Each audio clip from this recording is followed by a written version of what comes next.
Hey guys, welcome back to the channel. Today we're starting part 2 of an awesome What If Deku Accidentally Had a Harem story. If you want to see part 3, drop a comment below and tell me what you think. Don't forget to like, subscribe, and share. It really helps the channel grow. Now sit back, relax, and let's jump into the story. Midoriya pondered to himself as he peered around the corner of the common room, noticing a yellow shirt adorned with a pink heart resting on the couch. Hagakure was engrossed in one of those novels on the TV, alone, which made it somewhat easier for him to approach her. The challenge lay in how to address the significant issue between her and Uraraka. She likely wouldn't initiate a conversation, so Midoriya needed to devise an excuse. Anything that would provide him an opportunity to discuss the situation. He hoped to find a way to restore things to normal, or at least close to it. He assessed the circumstances. Yaoyorozu was studying in her room, Asui was at the pool, and Ashido was at the gym practicing breakdancing. With Hagakure alone, she would be more susceptible to persuasion, but that wasn't sufficient.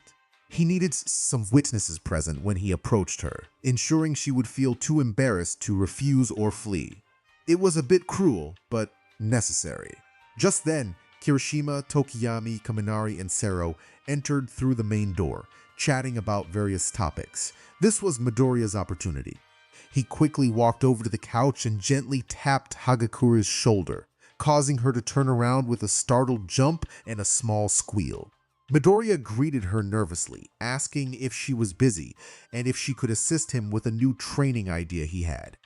Despite her initial hesitation, he pleaded with her, bowing slightly and putting his hands together, catching the attention of the Smalls group passing by. They looked curious, having seen her watching TV when they left for the gym, and it was clear to them that she wasn't truly busy. After a moment of contemplation, Hagakure asked what kind of training he had in mind. They found themselves in one of UA's many dojos, using a judo mat for their training. Midoriya stood on one side, stretching and mentally preparing himself to put his plan into action. On the other side, Hagakure shifted nervously, glancing around as she tried to decide whether to participate. If her other friends had been present when he asked, she would have declined immediately. But for some reason, she couldn't muster the strength to do so now. When she glanced back at Midoriya, he had finished stretching and was now wearing a blindfold. Curious, Hagakure inquired about the blindfold. Midoriya explained that he wanted to train his combat skills, focusing on reaction time and awareness of his surroundings. She suggested that Ojiro or Todoroki might be better options, but he countered that she was the best when it came to stealth. He added that he understood her discomfort with others seeing her undress, which was why he wore the blindfold. This caught Hagakure by surprise. The compliment and consideration made her rethink her previous assumptions about Midoriya. He had seemed like a shameless guy hiding behind a shy demeanor, but now that perception began to fade. Midoriya took a defensive stance, ready for her to strike. He expressed his readiness, inviting her to hit him from any direction and in any way she chose, assuring her that she could go all out. After a moment of hesitation, Hagakure began to circle him, her eyes locked on him as she weighed her options. In a burst of confidence, she delivered a swift kick to his side, catching him off guard. He stumbled slightly but quickly regained his balance, turning to where he thought she was. However, she had already moved behind him and delivered a light tap to his head. He attempted to counter but missed entirely. Seeing Midoriya, the renowned student, struggling against her felt oddly satisfying to Hagakure. She didn't intend to be unkind, but her frustration stemmed from the ongoing teasing involving Uraraka and the nature of their relationship. She couldn't shake the feeling that the scene she had witnessed the other night had played out multiple times, and it troubled her. Why did the closeness between Midoriya and Uraraka affect her so deeply? As Hagakure reflected on her feelings, a sense of unease settled within her. Initially, she struggled to identify the emotion, but it lingered, refusing to be named. This moment could serve as an outlet for her frustrations. Midoriya was open to taking some hits, and she knew her strikes wouldn't be too damaging. Besides, he seemed almost unbreakable, so why not let loose? Embracing the moment, Hagakura began to unleash a flurry of punches and kicks on the green-haired teen, moving swiftly around him to prevent him from blocking her attacks just as he had encouraged. She swept his legs out from under him, sending him to the ground, and followed up with strikes to his sides as he rose. Whenever he attempted to counter her, he would miss by a wide margin, only to receive a swift chop to his back or a knee to his midsection. At one point, she even seized his arm and tossed him over her shoulder, causing him to hit the mat and momentarily lose his breath. The physical exertion felt invigorating, allowing her to release some of the negativity she had been harboring. Yet frustration still gnawed at her. No matter how many times she brought him down, Midoriya always managed to get back up, as if he were a machine rather than a person. Perhaps she was simply not strong enough, or maybe he was just that resilient. To make matters worse, he was starting to adapt to her attacks. After some time, Midoriya began to rely more on his other senses, particularly his hearing. He could detect the faint sound of Hagakura's footsteps, her slightly labored breathing, and even anticipate her movements. His training had clearly paid off. He noticed a shift in her strikes. They felt more urgent, as if she was determined to take him down for good. This urgency intensifies as he successfully dodged and blocked some of her blows. Hagakura's attacks became increasingly frantic, as if her very life depended on them. She unleashed punch after punch, intent on forcing Midoriya to the ground. But why was she feeling this way? Anger was a new sensation for her. Midoriya had inadvertently touched her during hero training, and he had been spending time with Uraraka, which might have affected her friend. Upon reflection, the incident during training had been an accident. After all, he was engaged in a fight, and she was invisible. As for Midoriya and Uraraka, the latter seemed happier than ever, radiating joy whenever they were together. It was evident that Uraraka was glowing with happiness during classes. So, what right did Hagakure have to interfere in their relationship? Sure, the two of them could learn a thing or two about romance, but they were happy. Should she really be upset with Midoriya? Why did she feel this way toward him? The thoughts swirled in her mind, and she felt overwhelmed. As she continued to strike, she found herself questioning her emotions. Why couldn't this feeling dissipate? In her frustration, she aimed a punch at Midoriya's face, but he skillfully dodged and seized her arm, using his weight to send her gently to the floor. The impact was minimal, yet she lay there for a moment, staring at the ceiling. It had taken Midoriya 30 minutes of blindfolded sparring to hone his senses and bring her down. There was no denying his remarkable abilities. It was only when he called out to her that she snapped back to reality. If something was troubling her regarding him and Uraraka, he encouraged her to speak up. They wouldn't be able to address the issue unless she voiced her concerns. "No, what? It's not you two. It's you alone that's bothering me," she said as she sat up, looking at the still blindfolded teen. Even if he could see, he wouldn't notice the pout forming on her face. She then playfully struck him on the face, causing him to sit on the floor as he held his aching nose. Hagakure then tackled him to the ground, pinning his arms and legs while hovering above him. Hagakure-san, don't talk. If you keep talking, I won't feel angry anymore. But I don't want you to be angry at I know. But geez, I should be mad at you until tomorrow and still. You are not? Not completely. And I don't know why. Do you have a second quirk of hypnosis or something? No. I would know if I had. I'm sorry. I know your quirk is a touchy subject. No problem. Hagakure-san, to be honest, I didn't really want to train. It was an excuse to talk with you. Just the two of us. This is why you chose blindfolded sparring. Yeah, that. And this way you could vent some of that anger you felt for me. She couldn't believe it. He had made himself her punching bag, all because she was mad at him and he wanted to fix things. A strange way of sorting things out. But given how weird the situation was, maybe it was worth it? It doesn't count. So what? Letting me hit you. It doesn't count as asking for forgiveness. It doesn't. Of course not. You touched my chest after all. About that, I'm really sorry, and shh, that doesn't count either. So, what can I do? Huh? What can I do so you can forgive me? Not only that, I want things between you and Uraraka and everyone to be like they were before. I know there's something strange between you girls. If you can't let what I did pass, okay, but at least keep being the same with her. She doesn't deserve to be treated differently because of what I did. You are priceless. You know that? Huh? You ask what you can do. So here's the answer. Nothing. Nothing. Yes, don't do anything, no matter what happens next. Don't move or say a thing. You can't do anything. But Hagakure-san, I don't get it. What do you mean by? She placed a finger over his lips, silencing him. Shh, not a single noise. You touched me in a very personal way, and you made me feel strange. So the way to give it back is... Hagakure lowered herself slightly and let one of her hands slide over Midoriya's arm, running over his side and leg before stopping at his waist, where she grasped his shorts and began to pull them down. Hagakure-san, what are you...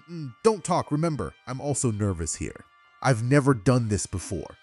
While she used her free hand to cover his mouth, the other pulled down his underwear, exposing him. He held Hagakure by her arms and was ready to protest, but she spoke first. If you ever want me to forgive you, you won't do anything, okay? I want you to feel strange like I felt when you and Uraraka-chan were doing this in front of us. You make me feel strange, hot, whenever I think about you, so this is my way of getting back at you. Got it? Something told him that she was saying that more to herself than to him. The next sensation Midoriya felt was a warm and soft touch wrapping around him, and that felt awfully familiar. Then came another familiar sensation, the feeling of being stroked. He had been in this situation with Uraraka enough times to know what was happening, even while blindfolded. He seriously considered getting up and leaving as fast as he could, but Hagakure was willing to return to normal with Uraraka and also forgive him. It felt like he was betraying his girlfriend, but it was for the greater good, plus it wasn't anything too serious. Right? Wrong. It was very wrong. First, he hadn't even told Uraraka about this crazy plan, not that he had expected this outcome. Second, deep down, he knew he was enjoying it, and even if he had grown accustomed to it from his time with Uraraka, he shouldn't be so easily impressed. And third, but not less important, Hagakure was squeezing him too hard. His eyes were shut tight under the blindfold, and he had to tap her shoulder to get her attentions since she was really focused on what she was doing. Hagakure released her grip, curious about his reaction. Too tight. Let go, he exclaimed. She quickly apologized, feeling a bit embarrassed. It was fine, he thought, as long as she took it easy. But then she asked if he didn't like it, which caught him off guard. Hagakure paused, seemingly contemplating her actions.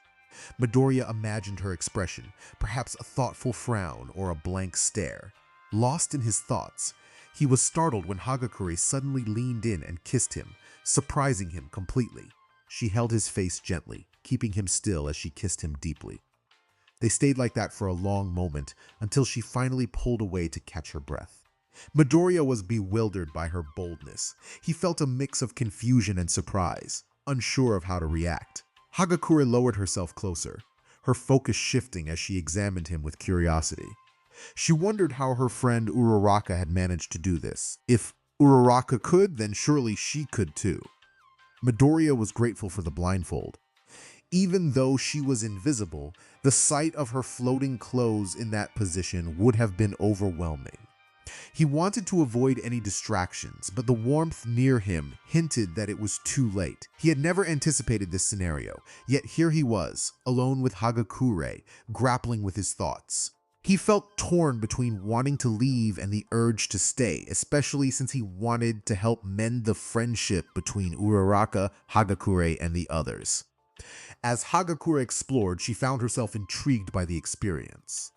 She didn't understand why Uraraka enjoyed it so much, but when she looked up and saw Midoriya's conflicted expression, it struck her as endearing. She couldn't help but feel a sense of affection for the boy, even if she was reluctant to admit it. She wondered how he would react if she continued.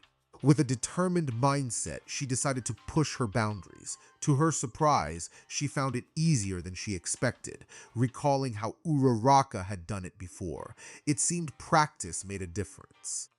The thought crossed her mind, Would she want to repeat this experience? Reflecting on her feelings, she realized that she was drawn to Midoriya in a way she hadn't fully acknowledged before. The jealousy she felt when thinking about his past with Uraraka made her realize that she had developed feelings for him. The more she considered it, the clearer her emotions became. She accepted that she enjoyed this connection with him and the adorable expressions he made during their moments together. Hagakure was unsure how long she wanted to continue, but she sensed that Midoriya was nearing his limit. She realized that soon he would release a significant amount, and if Uraraka could handle it, so could she. Hagakure increased her pace, focusing harder and going deeper until Midoriya reached his breaking point. The unexpected release surprised her, causing her to cough slightly as most of it splashed onto her face. Midoriya, feeling a surge of strength, managed to remove his blindfold and look down to see Hagakure's face covered. She was wiping the remnants from her face and licking her fingers, and he noticed her licking what had spilled onto him as well. After that, she adjusted his pants and sat on him, which made Midoriya aware of a damp sensation on his abdomen. Upon closer inspection, he noticed a dark stain on Hagakure's yellow leggings. He was at a loss for words for a while until he decided to break the silence. He asked if she was finished, to which she replied that she was for now. He wondered if that meant what he thought it did, and she expressed her hope that it did. He inquired about her relationship with Uraraka, and she reassured him that they were fine, admitting she was just a bit worried about Uraraka driving her crazy again. Midoriya agreed, acknowledging how intimidating Uraraka could be. Curious about his feelings, she asked him if he had enjoyed the experience. He hesitated, but eventually admitted that it felt great. She then asked if that meant she could do it again, to which he hesitated, unsure. She pointed out that Uraraka had the freedom to do so whenever she wanted, and he clarified that while she was his girlfriend, it wasn't all the time. She suggested they could keep their encounter a secret, prompting him to ask why. She confessed her feelings for him, saying she loved him and that he made her feel excited. Midoriya was taken aback, struggling to process her confession. She insisted she couldn't stop thinking about him, and it made her feel a certain way. Hagakure playfully remarked that she had already won him over and expressed her desire for more intimate encounters in the future. Midoriya was shocked by her boldness, but she was determined, stating she wouldn't give up easily. Suddenly, she stood up and dashed toward the gym's door, but Midoriya called out to her before she could leave. He pointed out a mark on her leggings, and she thanked him, joking as she undressed, still somewhat oblivious to the implications of her invisibility. As she left the gym, Midoriya reflected on the events that had just transpired, trying to make sense of his situation. He realized that Hagakure and Uraraka were on good terms, despite the earlier teasing, and he knew Uraraka could be quite intimidating. Now, he faced the complexity of a love triangle with two girls seemingly interested in him. It felt like a cliché from a school anime or a poorly written fanfiction. He was just a high school student, after all. With that thought in mind, he decided to tackle one problem at a time, moving on from Hagakure to the next challenge. At 3 a.m., while everyone in the UA Heights Alliance dorms was peacefully asleep, one girl was wide awake. A sweet Tsuyu had dark circles under her eyes, a clear indication of her lack of sleep. The reason for her insomnia was none other than Midoriya Izuku. Since the night Uraraka had knocked her and their friends out and tied them up using her quirk, Asui had struggled to find rest. It wasn't the kidnapping that troubled her, but what had happened afterward. She had witnessed Uraraka transform into someone else, acting in a way that made her uncomfortable, and she couldn't tear her eyes away from the scene involving Midoriya. It made her feel uneasy, perhaps due to being upside down and experiencing the effects of zero gravity on her body. Regardless, the image lingered in her mind, haunting her during classes, hero training, her free time, and worst of all, her dreams. It consumed her thoughts, preventing her from finding any peace, ultimately impacting her life significantly. Uraraka served as a constant reminder of those memories, and whenever her friend entered the same room, A chill ran down Asui's spine, making her feel as if she might make an odd sound if she dared to speak. And then there was Midoriya. If she had been giving him the cold shoulder before, Todoroki would surely be impressed now. She avoided him as if he were a dangerous threat, sometimes even causing issues, like during a rescue mission in hero training when she left Midoriya in a precarious situation. As a result of her lack of sleep, she became increasingly fatigued and somewhat irritable, responding more bluntly than usual. It was challenging to concentrate in class, and Asui found herself reluctant to spend time with her friends as she once did. This behavior raised suspicions, prompting some classmates to check on her. She assured them everything was fine, attributing her state to a few bad nights of sleep, a half-truth that she disliked sharing, especially with her friend. Asui had been in this state for nearly a week, feeling distanced from her friends. To make matters worse, her last test had been a complete failure. She needed to address this situation, particularly concerning him.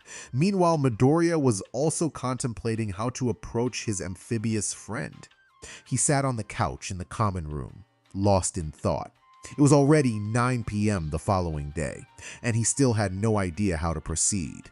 By now, the rest of Class 1A had learned to ignore his mutterings. Only when he remained silent for more than 10 minutes did they interrupt his train of thought. Just as he began to form an idea, he felt a hand rest on his shoulder. Looking up, he saw the familiar and visibly annoyed face of Asui. She held his gaze for a moment before speaking. Pool. 10 minutes. He was taken aback, unsure of how to respond, but she left before he could ask her anything further, leaving him alone on the couch with his thoughts, wondering what awaited him at the pool.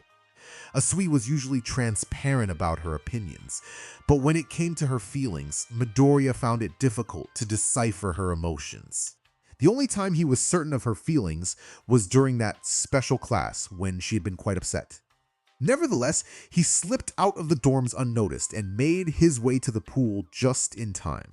He arrived and waited a moment, gazing at the night sky until he heard footsteps approaching. Asui-san, look, I know that. She interrupted him, stating, "You can stop that apology right there. It won't make things any better. I understand. Listen, it may not help, but can you and Uraraka—" Ouch! Midoriya was startled by a swift motion from Asui, who had playfully nudged him with her tongue. "I don't want to hear you talk so much. Then why did you call me here? I want to make something clear." "Okay then," she stepped closer, narrowing the distance between them. Her eyes locked onto his, her gaze intense, as if she were assessing his very soul. He could feel her warm breath on his face, causing a blush to rise. Midoriya was a bundle of nerves.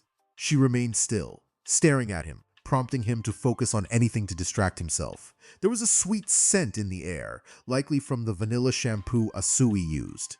Her hair was slightly damp, suggesting she had just come from the shower, and he had to push away the image of her in the bath. After what felt like an eternity, she made her next move, one that took him by surprise. Her hands rested firmly on his shoulders, holding him in place as she closed her eyes and leaned in closer. Midoriya barely had a moment to register what was happening before she pressed her lips against his. Though he instinctively tried to pull away, she held him close, wrapping her arms around his neck. Asui took charge of the moment, her determination evident as she deepened the kiss.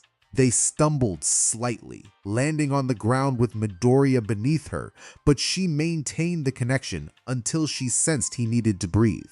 Breaking the kiss but still holding him close, she watched as he gasped for air, a deep blush coloring his cheeks. Asui was breathing heavily, feeling a mix of emotions as she faced Midoriya. She had something important to clarify. Earlier, she had expressed her feelings, and now she was ready to be direct. She admitted that she liked him, despite her reservations. The realization that Uraraka was dating him weighed heavily on her heart. She had tried to suppress her feelings, but it was no longer possible to deny them. Midoriya was taken aback by her confession. He struggled to process what she was saying. Asui continued, acknowledging that while she understood he was Uraraka's boyfriend, it still hurt her. She felt conflicted, as Uraraka was her friend, but she also felt that Uraraka shared some responsibility for the situation. Asui insisted that he call her Sue and revealed another layer of her feelings. She expressed that he made her feel a certain way, something that caught Midoriya off guard. He was momentarily frozen, trying to comprehend her words. When she mentioned her intense thoughts about him, especially after a particular night, Midoriya felt overwhelmed. The idea that he had a responsibility for her feelings was confusing and alarming. Asui was determined, making it clear that she wanted to be with him. She moved closer, her actions surprising him. Midoriya found himself unable to move, feeling trapped in the moment. Asui's grip on him was firm, and he was acutely aware of her presence. His mind raced, torn between the loyalty he felt for Uraraka and the unexpected intimacy he was experiencing with Asui. He noticed a subtle smile on her face, which only added to his confusion. Asui's demeanor shifted, revealing a more expressive side that he hadn't seen before. She explained that her unique ability could cause a tingling sensation, which was now affecting him. Midoriya realized that her earlier actions had a purpose, and he felt a mix of admiration and concern. Asui playfully teased him about his nervousness, which only heightened his embarrassment. She expressed her desire for him to enjoy their time together, and Midoriya felt a wave of uncertainty wash over him. Asui's actions became bolder, and she revealed more of herself, turning around to give him a view that made him blush. The moment was charged with tension, leaving Midoriya grappling with his feelings and the unexpected turn of events. Tsuyu observed the large object closely, her curiosity piqued. She felt a mix of nervousness and anticipation, as this was a new experience for her. With a gentle breath from Midoriya, she made her decision, intrigued by the sensation. Midoriya's eyes widened in surprise. The feeling was unlike anything he had encountered before. Tsuyu playfully explored, her movements causing him to struggle to concentrate, especially with her so close. The situation was overwhelming, and he found it hard to think clearly. As Midoriya attempted to speak, Tsuyu playfully shifted, catching him off guard. She let out a soft sound of delight, feeling the connection between them deepen. Midoriya felt trapped, unable to move, and the situation was becoming increasingly intense. He tried to focus on thoughts of Uraraka, knowing she would be upset if she knew what was happening. However, his mind betrayed him, and he found himself lost in the moment. Tsuyu continued her playful exploration, her excitement growing. Midoriya realized that the only way to navigate this situation was to engage with her. He decided to reciprocate her enthusiasm, surprising her with the gentle touch that sent shivers through her. Encouraged by her reaction, he continued, and her delight was evident as she became more animated. Midoriya was struggling to maintain his composure, aware that he needed to keep pace with her. He was determined to match her energy, focusing on his task at hand. The connection between them was electric, and he was fully invested in the moment. Both were reaching their limits, the intensity building as they moved together. In a flurry of excitement, Tsuyu felt her energy peak, and she wrapped her legs around him, signaling their shared experience. The moment was overwhelming, and they both reached a crescendo together, feeling the rush of their connection. The experience was intense, leaving them both breathless and exhilarated as they navigated this unexpected journey together. Breathing heavily, Tsuyu turned to face him, her face and chest covered with a white substance. She laid on top of him, sharing a deep kiss and savoring the mix of flavors. It was a new experience, but she found herself enjoying it. After breaking the kiss, leaving a lingering connection between them, she looked at Midoriya's flustered expression and, with a warm smile, nestled against his chest, making soft sounds as she snuggled in. Tsuyu expressed that she had never felt this way before, and Midoriya was surprised by her admission. She continued, saying that Ochako was lucky to have him whenever she wanted, playfully adding her jealousy. Midoriya clarified that they didn't spend all their time together in that way, mentioning their shared activities like watching movies, stargazing on the rooftop, and helping each other with homework. Tsuyu noted that they hadn't invited Ochako to their study group lately, and Midoriya explained that he wanted to talk about it, urging her to remain friends with Ochako despite their situation. Tsuyu flicked his forehead, and he instinctively covered it, realizing his body was responding to him again. He focused back on her, reminding her that he had declared his feelings for her, and that Ochako would always be one of his best friends, which made him feel guilty about their secret. Midoriya felt the weight of having to explain two things, but Tsuyu insisted he couldn't hide the truth from Ochako. She expressed her desire for him to take responsibility for her feelings, stating that he made her feel a certain way and that he was the only one she wanted. Midoriya hesitated, but Tsuyu insisted, hoping to avoid using her toxin. A quick kiss silenced him, and she got up, noticing the mess on her face. Tsuyu wiped it off and cleaned herself up, making use of some towels she found.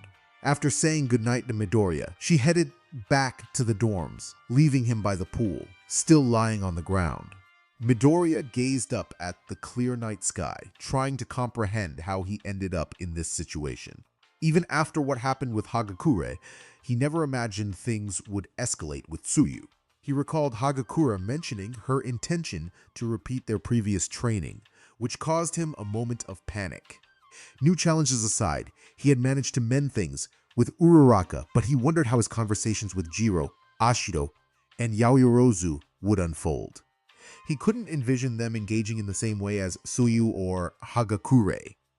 Jiro was reserved, Ashido might react with anger, and Yaoyorozu would likely have a lecture prepared for him.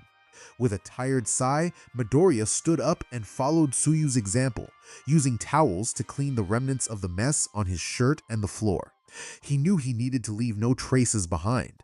After tidying up, he made his way back to the dorms, anticipating a long night filled with restless dreams. It had been nearly 3 days since the last incident, and Midoriya was still trying to devise a plan to approach Jiro. Initially, he thought she would be the easiest to connect with, but he discovered she was somewhat introverted, making it challenging for him to reach out, especially after everything that had happened. The obvious approach would be to ask her to teach him an instrument, but she was reluctant to showcase her musical talents. Since Jiro had good grades, offering academic help seemed unnecessary. He considered discussing her quirk, but that could raise suspicions since he had never shared his thoughts in that manner. Without clear options, he decided to wait for a situation where they might end up together, possibly during hero training. He knew that could complicate things, given his previous attempts, but he felt he had no other choice and didn't expect her to approach him like Tsuyu did. So, he resolved to be patient. The following day, the hero training would involve a rescue mission at the USJ, and by a stroke of luck, Midoriya and Jiro found themselves trapped in the landslide zone. The house they were in was nearly buried in dirt and mud, a decision made by Midoriya under the guise of creating a more challenging scenario for their friends to locate them. In truth, it provided them with a secluded space, allowing for some privacy. He hoped that the few moments spent with Jiro would be enough to address the issue at hand. One thing was certain. There was no time for any distractions, though he hadn't anticipated her reaction. As they waited for the rescue team, consisting of Tokoyami, Kaminari, and Aida, Midoriya decided to break the silence before it became awkward. He needed to discuss something important with Jiro. She seemed surprised when he brought it up, questioning the timing. Midoriya explained that he had struggled to find the right moment to speak about Uraraka. He acknowledged that things had become complicated, but expressed his concern about how Jiro and others had been acting around her. He asked Jiro to maintain the previous dynamics, emphasizing that Uraraka shouldn't suffer because of his mistakes. Jiro paused, taken aback by Midoriya's earnestness as he bowed deeply before her. She felt a mix of emotions, including surprise. She hadn't intended to distance herself from Uraraka, but she had felt uneasy around her, especially after discovering a different side to her personality. Although she had never been particularly close to Uraraka, she had also noticed how Asui, who was one of her closest friends, had reacted unexpectedly. Looking at Midoriya, Still bent over, Jiro couldn't help but smile slightly. She realized that he was genuinely kind-hearted and wouldn't hurt anyone unless they were a villain. She reassured him that he didn't need to apologize, acknowledging that they had been the ones to ignore Uraraka. They had overstepped their boundaries. Midoriya straightened up, his eyes brightening with relief and gratitude. Jiro then felt compelled to apologize to him as well, asserting that she needed to do so. She recognized that the situation between him and Uraraka was not her place to dictate. Midoriya acknowledged her intentions, understanding that she only wanted the best for Uraraka. As Jiro contemplated the situation, she reflected on the events of that night when Uraraka had approached them. She had been eager to prove that Midoriya was not a bad person, and that her actions were her own. This led Jiro to wonder why Uraraka had become so attached to him. A mental checklist formed in her mind, starting with the obvious traits. Midoriya had a kind heart, and once someone got to know him, he was one of the best people to be around. His timidity and shyness often led to social awkwardness, which some might find endearing. In critical moments, he displayed more courage and determination than many, even in comparison to pro-heroes, something Jiro admired. Additionally, there was a certain charm in his freckles and unruly curly green hair. And thanks to Uraraka's candidness about her feelings, Jiro knew that Midoriya was also physically fit, which added to his appeal. These thoughts led Jiro to consider a topic that had bothered her since joining Class 1A. Against her better judgment, she began to wonder if this green-haired boy with his sunny disposition could be someone who might help her. Before she could voice her daring question, the two teens heard a voice from above. The hero team had found them much earlier than Midoriya had anticipated, which filled him with relief. He was glad to have spoken with Jiro and resolved their issues, especially since there were no unexpected surprises this time. He realized that in the future he needed to be more direct, just as he had been now. After addressing this situation, he would manage his unforeseen challenges. Ida's voice rang out, urging calmness and order among the citizens. His shouts were somewhat muffled by the layers of dirt and debris above them, prompting Jiro and Midoriya to share a light laugh at their class representative's overly professional demeanor. Midoriya imagined the scene unfolding above, with Tokoyami using dark shadow to clear away the debris while Ida animatedly coordinated the team. Within minutes, Kaminari appeared at the doorway, using his quirk to illuminate the path. Once they exited the area, Ida promptly checked on everyone's health and mental state, ensuring that the victims remained calm before carrying them one by one on his back toward the makeshift hospital, completing the simulation in an impressive 15 minutes. As he carried Midoriya back, he noticed a subtle change in his friend's expression. "You seem much less stressed than you have been lately. Did something happen, Midoriya?" A smile crept onto Midoriya's face as he responded to his friend. "Not much. I just feel like a weight has been lifted off my shoulders. I see, well, it's great to hear that. Inside." Midoriya felt a wave of happiness and relief, knowing that Jiro had reconciled with Uraraka and had also forgiven him for their previous misunderstandings. Soon, everything would return to normal, but now with the added joy of having a girlfriend. He thought it would be fine to share this with the class after their current issues were resolved, especially since many already knew. He appreciated that the girls had kept his relationship with Uraraka under wraps, even if it was mostly for her sake. What mattered was the intention, right? After class ended, Jiro approached Midoriya, grabbing the sleeve of his training suit and turning him around. "Midoriya, can you meet me in my room after dinner? There's something I need to discuss with you." "Of course, but does it have to be in your room?" "It's something personal. Never mind, forget I said anything." "No, wait. After dinner, right?" The slightly anxious girl nodded silently, confirming their meeting later. Midoriya nodded back and headed to the boys' locker room to shower and change. As the afternoon progressed, the moon rose in the sky, casting dark hues of night and illuminating the stars. Midoriya found himself standing in front of Jiro's room door, frozen in place as he summoned the courage to proceed. Jiro's invitation made him nervous. It was a girl's room, and they would be alone. This led to a flutter of anxiety, as he hesitated to consider whether Jiro might have feelings for him beyond friendship. He had enough on his mind already, and the thought seemed unlikely. Inside her room, Jiro jumped at the sound of a knock on her door. After a few moments, she recognized Midoriya's voice, even though she had already anticipated his arrival. She had been sitting on her bed since dinner, and now she hurried to brush her teeth for reasons she couldn't quite understand. As she waited for him to arrive, her nerves began to build, fearing he might not come. However, she dismissed the thought, reminding herself that this was Midoriya. Before opening the door, she felt compelled to smooth her hair and fix any stray strands.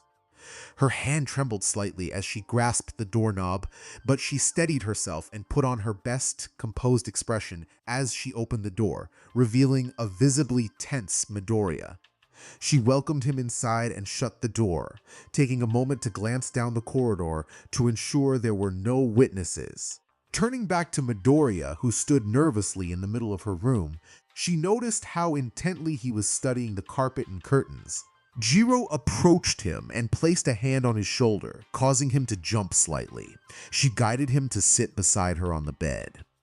An awkward silence lingered for a moment before Midoriya attempted to break the ice. He asked if Jiro had something on her mind, hoping to quickly escape the uncomfortable atmosphere. After a brief hesitation, she confirmed that she did have a favor to ask. Midoriya expressed his willingness to help, eager to be of use. Jiro's expression shifted, and she urged him not to say that. She then stood up, walked to the door, locked it, and returned to sit beside him, her gaze fixed on the black and white chess-patterned carpet as she rested her hands on her knees. Determined to be straightforward, she lifted her head, locked eyes with him, and took his hands in hers, leaving Midoriya in a state of confusion. She asked him to promise that he would be completely honest with her. Midoriya agreed, albeit nervously. Jiro warned him that he couldn't take back his answer. With a serious tone, she asked if he thought she was attractive. Midoriya stared at her, momentarily blank, until he seemed to regain his composure and focused on her again. He clarified that he wanted to ensure he understood her question correctly. Jiro confirmed it, prompting him to struggle for words. She encouraged him to be honest, reminding him of his promise. Midoriya hesitated, finding it challenging to respond to such a personal question. Jiro's demeanor shifted as she appeared disheartened, letting go of his hands and looking down. Sensing her distress, Midoriya instinctively placed his hands on her shoulders, wanting to support her. With her gaze lifted and her eyes hopeful, he felt pressured to respond, yet he feared saying something that might hurt her. After a flurry of thoughts, he finally blurted out that he found her attractive. Jiro's eyes widened in surprise, and she asked if he truly meant it. He affirmed his feelings, describing her in a unique way that he found appealing. Curious, she inquired about what specifically he liked about her. Midoriya stammered, complimenting her hair and how it framed her face, as well as her beautiful eyes and the cute red marks beneath them. Jiro thanked him, appreciating his kind words, but pressed for more details about what else might catch his attention. He mentioned her earphone jacks, but she pushed further, asking if there was anything that particularly attracted him. Midoriya froze, caught off guard by her boldness. He wondered why she would ask him such a question. Jiro took a moment to gather her thoughts before explaining that recent events had made her more aware of these feelings. She admitted that it wasn't the first time such thoughts had crossed her mind. Since arriving at UA, she had felt somewhat out of place, especially compared to the other girls. She recalled a moment when a certain annoyance had tried to peek into the girls' locker room and noted that she hadn't been mentioned at all. Frustrated with herself for caring about the opinions of others, she decided that Midoriya would be the perfect person to ask about these feelings, even if it felt silly. She was on the verge of tears when she felt a comforting weight on her shoulders. Midoriya had placed his arm around her. To be honest, he found it difficult to discuss such topics without becoming a flustered mess, but he managed to tell her that she was beautiful. He reassured her that she didn't need to compare herself to anyone else because she should be proud of who she was. A smile appeared on her lips as she looked at him, noticing the genuine care in his eyes. He thought to himself that she was too good for this world, and he hoped she knew that. They shared a light laugh, and Midoriya released Jiro, sensing that she felt at least a little better. He understood that discussions like this could hold significant meaning for girls, so he resolved to pay extra attention whenever Uraraka or any of their friends brought it up, even if he didn't expect to have those conversations with anyone besides his girlfriend. While he made this mental note, Jiro stood up in front of him and began to remove her shirt and pants, startling the green-haired boy. He exclaimed in surprise, wondering what she was doing. Jiro looked at him with a casual demeanor, her pants already halfway down. She explains that since she can consider herself as grown up as Yaoyorozu or Uraraka, she felt it was necessary to remove her clothes if he wanted to see her. Her reasoning made some sense, but he was still confused. He hesitated, asking why he should look at her. She replied that it was so he could tell her what he found attractive about her. Midoriya thought she didn't need to go to such lengths for that. She playfully urged him to remember his promise not to back down, mentioning that it was taking a lot for her to do this. With her shirt now on the ground, along with her pants, she covered her chest with one arm and reached for his hand with the other, guiding him to look at her. Midoriya felt a surge of nerves, realizing where this was heading. If only he had stuck to his original plan of keeping things straightforward and quick, he thought. Jiro occasionally glanced at him, her eyes filled with anticipation for his response. She asked what he thought, acknowledging that she wasn't like his girlfriend, but hoping to at least make him feel something. She blushed deeply at her own words, and he felt his face heat up as well. Deciding to go along with it, he wanted to bring the moment to a close. His gaze swept over Jiro's almost bare form, trying to take in every detail. Her clear skin and subtle curves caught his attention as he noted the way her figure differed from the other girls in their class. Jiro had a unique appeal. She was toned, and while her muscles were not overly defined, her lack of body fat gave her an alluring shape. Midoriya thought she looked delicate yet strong, a contrast to her cool demeanor. After realizing he had been staring in silence for what felt like an eternity, he finally voiced his thoughts, his words coming out awkwardly as he grew redder with each passing moment. He closed his eyes, uncertain if he had said the right things, and waited, unsure of what to expect. Suddenly, he felt an unexpected weight push him back onto the bed. When he opened his eyes, he found Jiro leaning over him, a wide smile on her face. Before he could stutter out a response, she embraced him in a warm hug, causing him to stiffen for a moment before he relaxed. She seemed much happier now, and he felt a wave of happiness wash over him as well. Then came another surprise. In an unexpected move, Jiro kissed him on the lips. The shock made his eyes widen, and she wrapped her arms around his neck, preventing him from pulling away. As she kissed him, he tried to find his voice, but in the process, she playfully explored the kiss, enjoying the new experience. Midoriya, regaining his composure, decided he wouldn't let her take control entirely.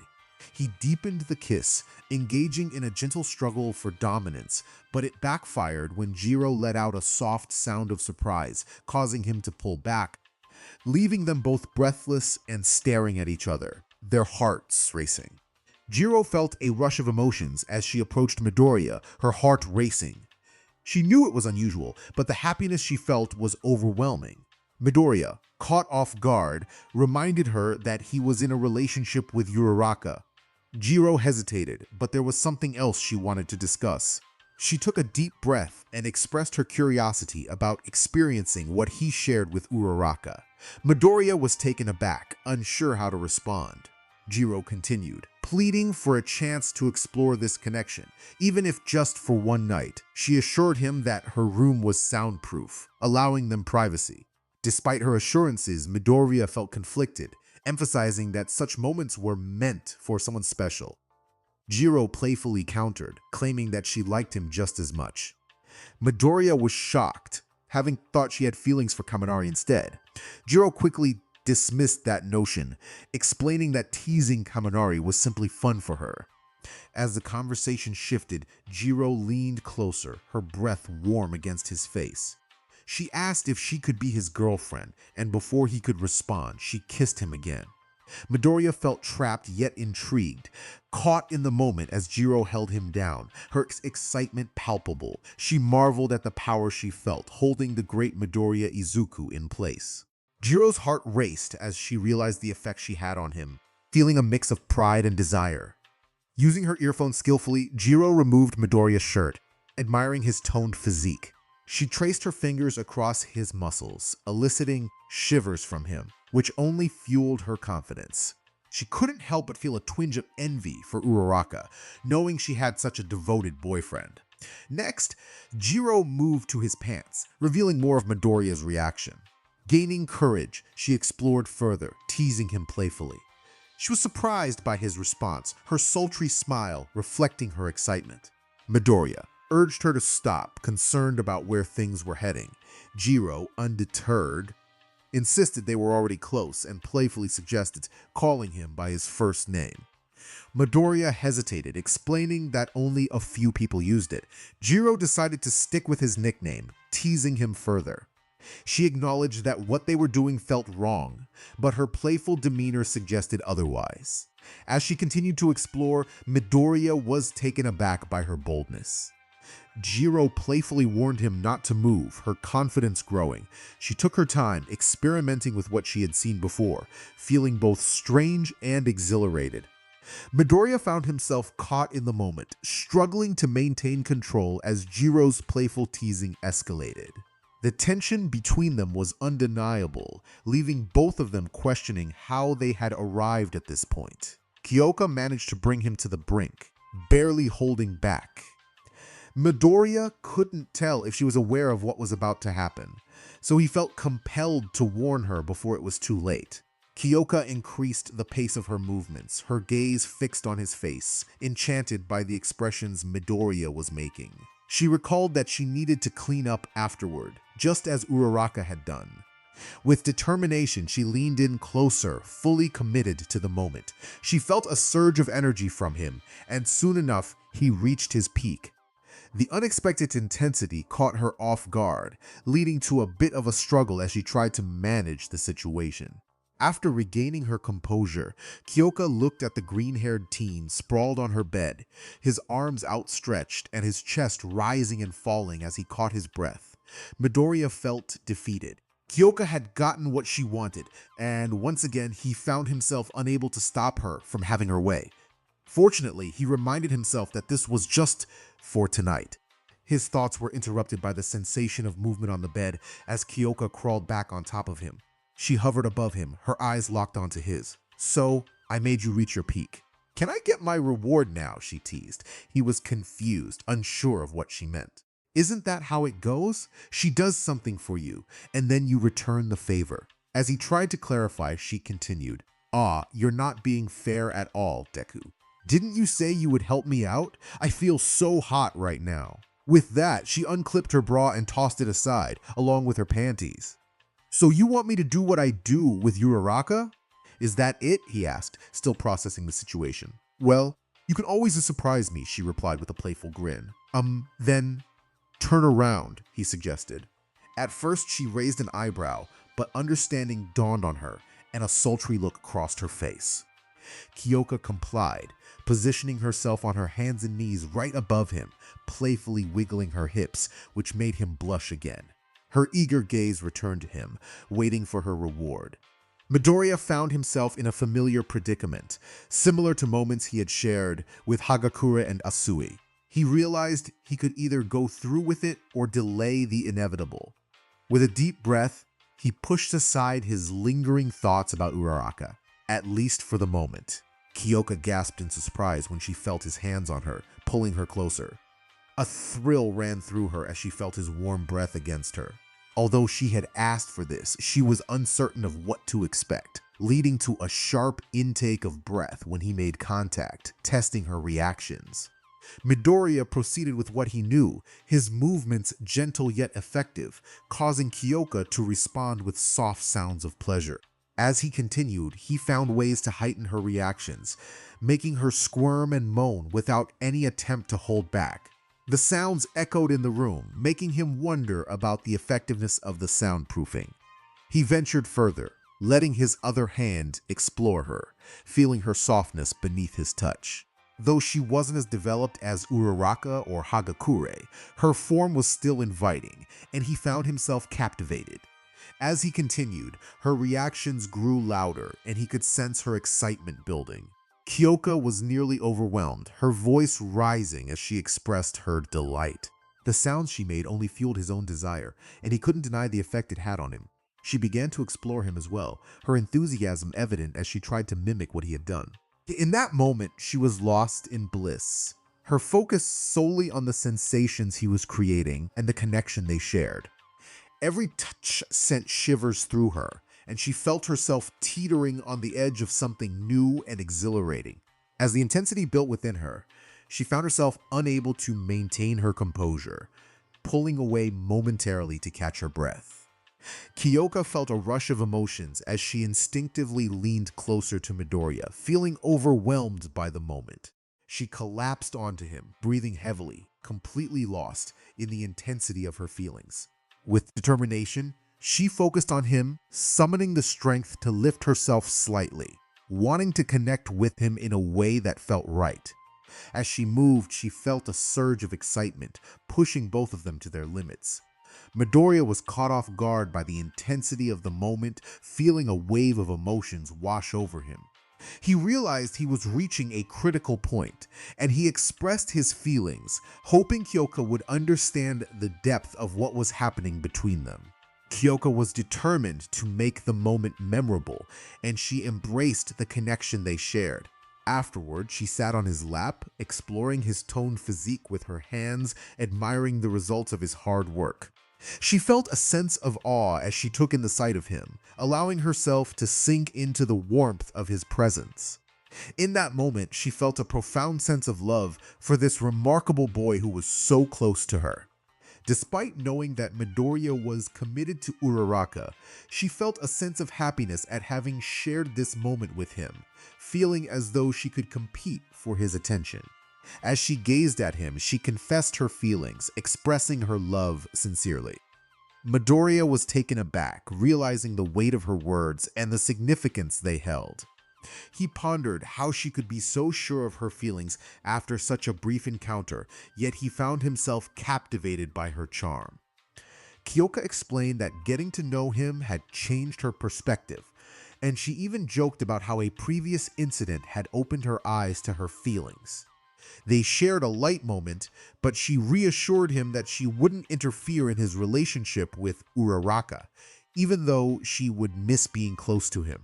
After a while, they embraced, and then Kyoka reluctantly let him go. Midoriya had to sneak back to his room, feeling a mix of emotions as he reflected on the events of the night.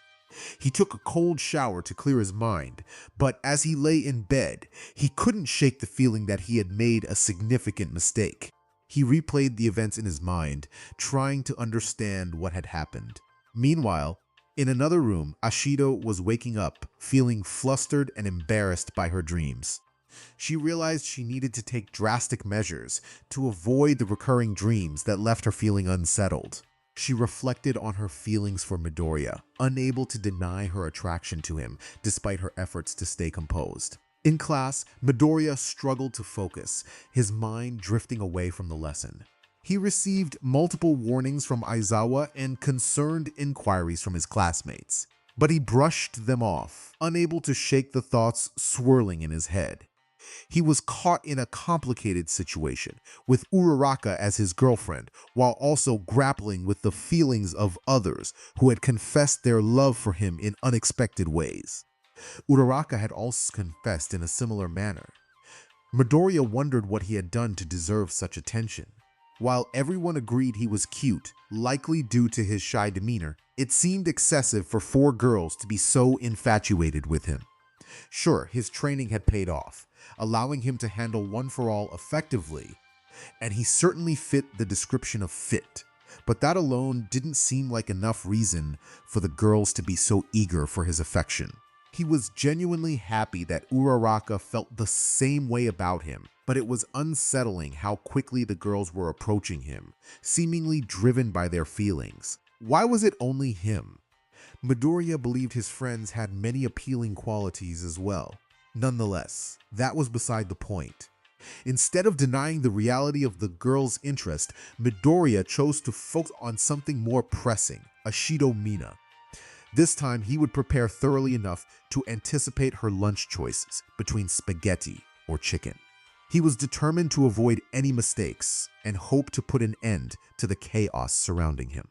He felt optimistic. The girls seemed understanding and forgiving, and surely there was a limit to how many would pursue him.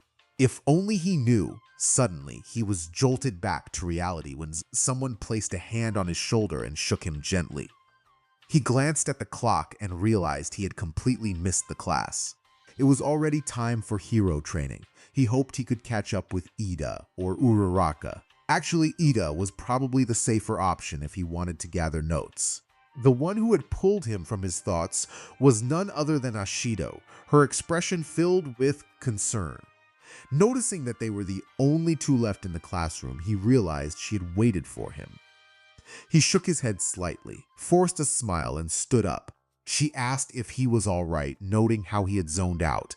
He replied that he was fine, just lost in thought. She understood, mentioning how the last math question had almost overwhelmed her. He nodded, though he had no idea what she was referring to. They needed to leave for training, so they headed to the locker rooms.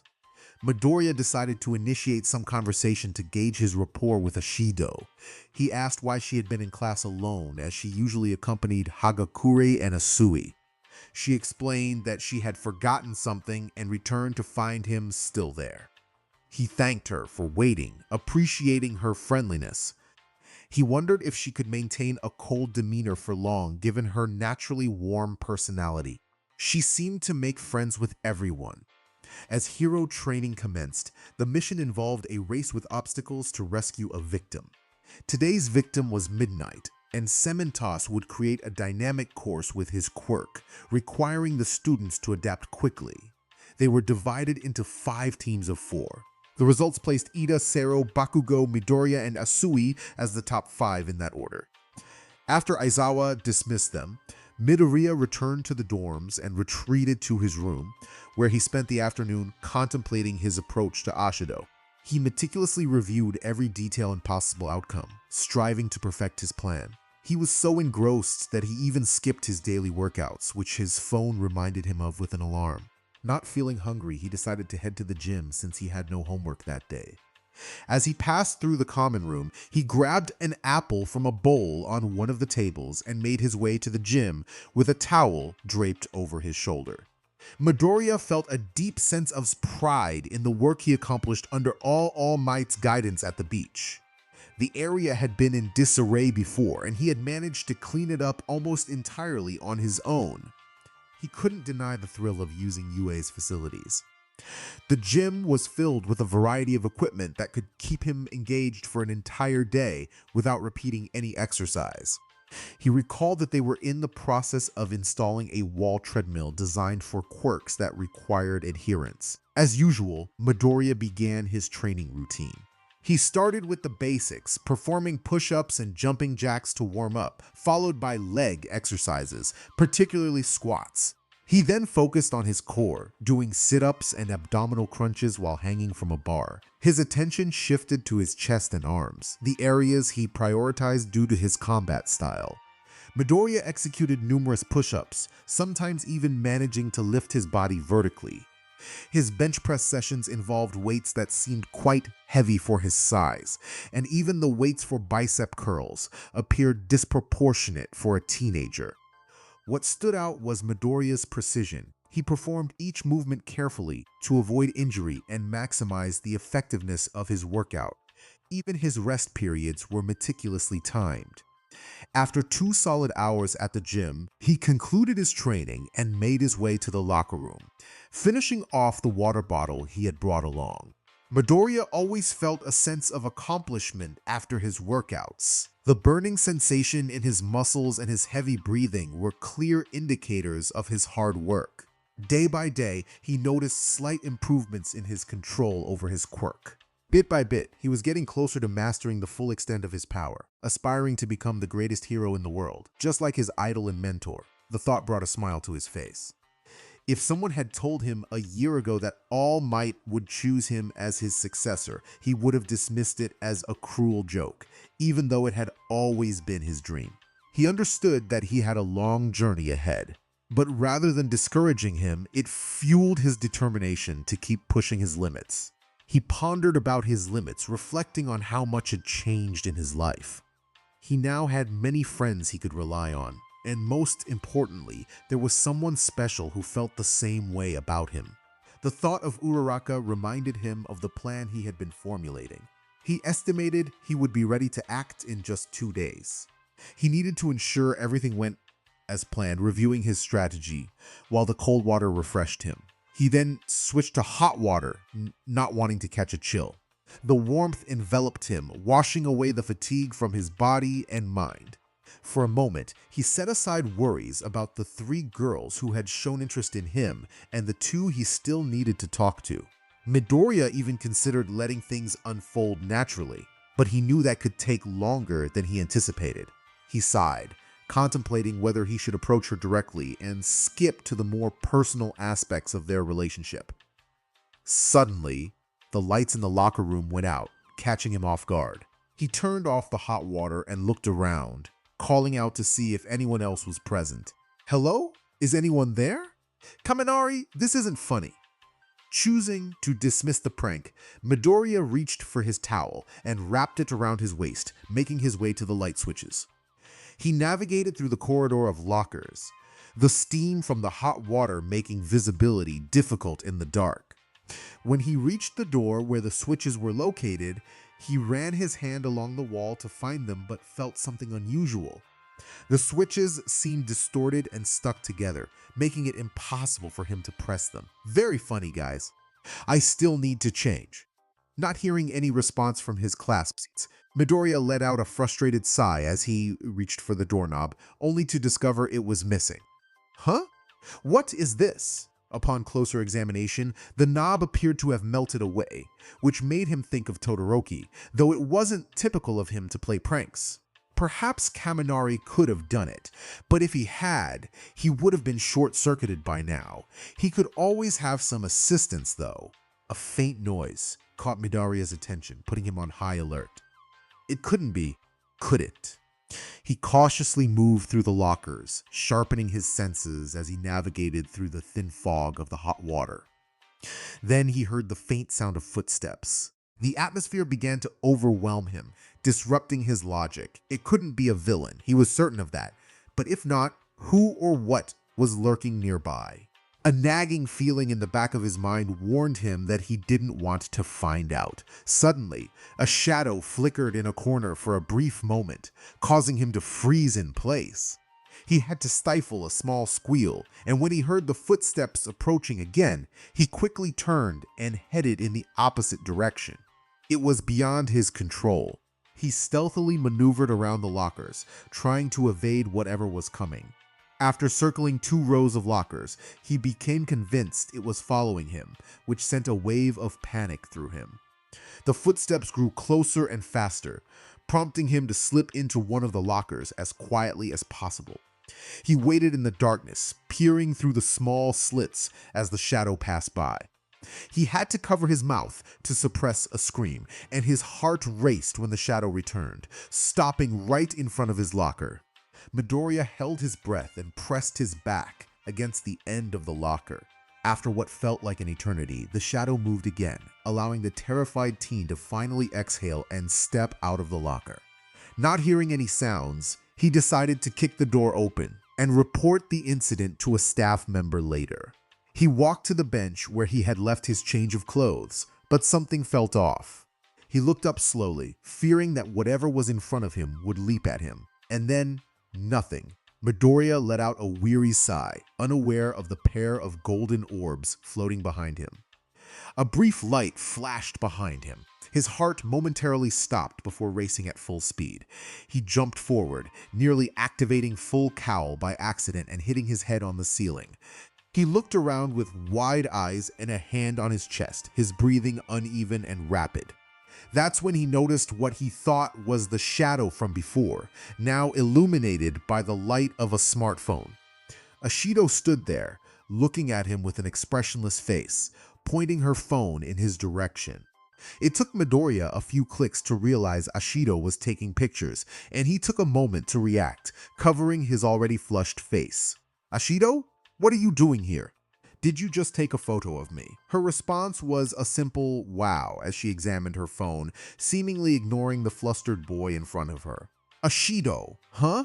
Oh, hey there, Muscles." She waved at him with a playful smile, which he could barely make out in the dim light. He chose to ignore the unexpected nickname and tried to regain his composure while questioning her. "Ashido, when did you arrive and why?" "Oh, I sneaked out of the dorms when no one was watching, and I came here for you." "Oh no, not again." "Why do the light switches in the doorknob look like they've melted?" "Oh, that?" "I used my acid on them." "Thought so. Anyway, why are you here, Ashido?" "I already told you." She stepped closer, causing Midoriya to back up until he reached the wall of the showers. Ashido quickly pinned him against the wall, leaning in closer, their breaths mingling. "I came here for you." "By that you mean, yes, that's what you're thinking. You aren't so innocent after all this time with Uraraka, right?" She could practically sense the blush spreading across his face, even in the darkness. "Ashido, look, I need to tell you something." "I know that." Midoriya felt a sense of relief wash over him, even though he remained pressed against the wall. Ashido had approached him after Hagakura informed her about their earlier conversation, at least the part where he had shared his thoughts. However, he couldn't understand why she had turned off the lights or displayed the pictures. Knowing her, it could be a playful prank, a light-hearted way to tease him. That thought quickly faded when he felt the warmth of her hand on his damp chest. Ashido admired his physique, commenting on how impressive his workouts were as her fingers traced over his muscles. She urged him to remain quiet, explaining that she had let a small amount of acid drip onto the cables, which would soon cause the emergency lights to activate. As the lights flickered on, they illuminated Ashido's figure, revealing her tattered clothing, which looked as if it had been burned. She stood still, her gaze fixed on him, leaving Midoriya uncertain about how to respond. The situation felt eerily familiar, and he sensed it could lead to unexpected outcomes. Curious about her torn clothes, he asked her what had happened. Ashido playfully hinted that it related to her quirk, teasing him about the connection to a certain green-haired individual. She revealed that he had been appearing in her dreams, and when she kissed him, he was momentarily taken aback. Deep down, he had anticipated this turn of events, realizing that his careful plans had been derailed by her boldness. As they shared the kiss, Ashido's hands roamed over his body, exploring his muscles as she leaned closer, intertwining her leg with his. When she broke the kiss, she looked deeply into his eyes, expressing how much better he was in reality than in her dreams. Midoriya, feeling a mix of confusion and curiosity, asked what those dreams entailed. Ashido giggled, hinting that they were quite intense. He felt a rush of embarrassment, but needed to confirm his suspicions. She continued to express her attraction to him, explaining that while there were other muscular guys in their class, they didn't quite match her preferences. She listed several classmates, pointing out their traits, and concluded that he was the only one left who fit her criteria. Despite his reservations, Ashido encouraged him to call her by her first name, playfully expressing her desire to hear him use a more affectionate term. Uraraka's boyfriend felt a rush of anxiety as Ashido approached him with a teasing smile. She playfully dismissed his concerns, insisting that Uraraka would understand. In a bold move, Ashido removed the towel wrapped around Midoriya's waist, causing his face to flush with embarrassment. She pressed her body against his, making it difficult for him to move without brushing against her. He could feel his heart racing as he tried to focus on resisting her playful advances. Ashido, enjoying his flustered reaction, continued to tease him, which only made him more flustered. Determined not to be a passive participant, Midoriya summoned his strength and grabbed Ashido's wrist, trying to create some distance between them. She urged him to relax, but he insisted they shouldn't be doing this. Despite his efforts to push her back, Ashido was persistent, holding on to him tightly. The struggle between them was evident, with Midoriya trying to maintain his composure, while Ashido sought to close the gap. Suddenly, in a moment of unexpected movement, Midoriya's hand slipped and accidentally struck Ashido's cheek. Shock replaced his embarrassment as he stared at her, noticing the faint mark left behind. Ashido seemed equally surprised. Her playful demeanor momentarily halted as she touched her cheek. Midoriya quickly apologized, insisting it wasn't intentional. After a moment of silence, Ashido's expression shifted, and she leaned closer to him, her gaze shy yet curious. She expressed a desire for him to strike her again, leaving Midoriya bewildered. Despite his confusion, Ashido's insistence and the intensity of the moment overwhelmed him. In an impulsive reaction, he followed her request, and she responded with a gasp, her expression shifting to one of exhilaration. Encouraged by her reaction, he continued, each playful slap eliciting a mix of surprise and delight from her. As Midoriya's curiosity piqued, he leaned in closer, noticing the faint imprint of his hand on her skin. Suddenly, he realized the direction things were heading and felt a wave of panic. Determined to escape the situation, he attempted to pull away, but Ashido's grip held him in place. In a twist of fate, the wet floor caused them both to lose their balance, landing in a compromising position with Midoriya above Ashido. With a teasing remark, Ashido acknowledged the unexpected turn of events, leaving Midoriya flustered and unsure of what to do next. It wasn't intentional, he thought, feeling a mix of embarrassment and confusion. He knew she was teasing him, calling him pure, but he couldn't understand why everyone seemed to think that way.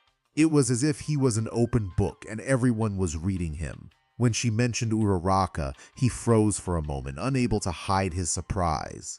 He silently acknowledged the truth of it with a nod. She was clearly intrigued, her eyes sparkling with curiosity as she pressed him for details about who else might have been involved. He hesitated before revealing the names, feeling a rush of vulnerability. Toru, Kyoka, and Tsuyu were all mentioned, and her reaction was one of shock and excitement. The realization that he hadn't yet told Uraraka about any of this hung heavily in the air, and he felt a wave of frustration wash over him. He had only wanted to apologize and clear the air, not to find himself in such complicated situations. She encouraged him to be more open, her playful demeanor urging him to express himself without holding back. In a sudden twist, she playfully flipped him over, now sitting atop him, her eyes glinting with mischief. Determined to change the course of their interaction, she leaned in closer, her intentions clear. As she playfully teased him, he felt a mix of excitement and apprehension. He was caught off guard by her boldness, and despite his better judgment, he found it hard to resist the moment. She encouraged him to act on impulse, and in a moment of confusion, he followed her lead, lightly slapping her cheek. To his surprise, her reaction was one of exhilaration, igniting a spark of energy between them. Despite feeling guilty about the situation, he was drawn in by the thrill of the moment. The way she looked at him, filled with desire, made it difficult to think about anything else. Her playful antics and the rush of adrenaline made him forget his worries, and he found himself enjoying the unexpected turn of events. As they continued, she lost herself in the moment, feeling a rush of excitement and heat. She was captivated by his presence, and the connection they shared felt electric. In that whirlwind of emotions, she realized how much she had been drawn to him from the very beginning. And now, with the chance to be close to him, she wanted to seize the moment. As he neared his limit, he called her name, and she felt a thrill at the intimacy of it. When the moment reached its peak, he instinctively held her close, and she felt a rush of exhilaration wash over her. After catching her breath, she settled back against him, feeling the rhythm of his heartbeat and the warmth of his body. In that moment, everything else faded away, leaving just the two of them, caught in a whirlwind of emotions and newfound closeness. Midoriya slowly opened his eyes, meeting Mina's gaze, which held a playful intensity. She was far from finished with their playful encounter. As a smile spread across her face, she playfully shifted on his lap, her excitement evident. He felt overwhelmed by the situation. Suddenly, Midoriya sat up, nearly causing Mina to tumble off. But he quickly steadied her by her arms, lifting her and laying her down on one of the benches between the lockers. Mina was taken by surprise at his assertiveness, especially as he set her down with a bit more force than she anticipated. Yet she found herself enjoying the thrill of it.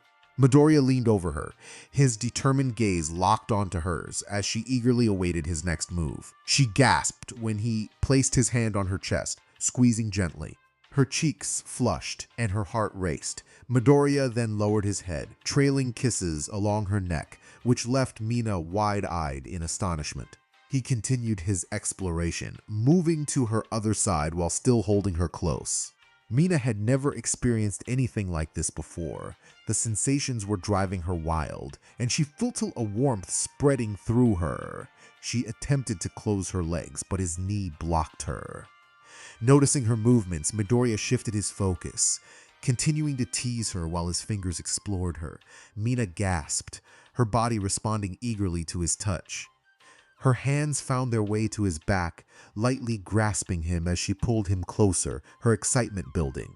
Her eyes were tightly shut, and she shivered with every movement. Midoriya then shifted lower, tasting her sweetness while continuing his teasing, which drew out more sounds of delight from Mina.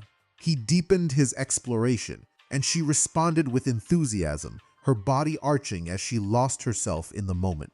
As she reached her peak, Mina called out his name, overwhelmed by the intensity of her feelings. Midoriya focused on her, ensuring that every moment was savored. When Mina's grip on him loosened, he reluctantly pulled away. He hadn't intended to reach this point, but he felt cornered by the circumstances. It was either give in to her desires or continue the playful teasing, which could go on indefinitely. Despite his reservations, he felt a pang of guilt wash over him, but that thought was interrupted when he looked at Mina. Her expression was one of pure bliss, her eyes half closed and a smile gracing her lips. She seems lost in the moment, her limbs draped over the bench.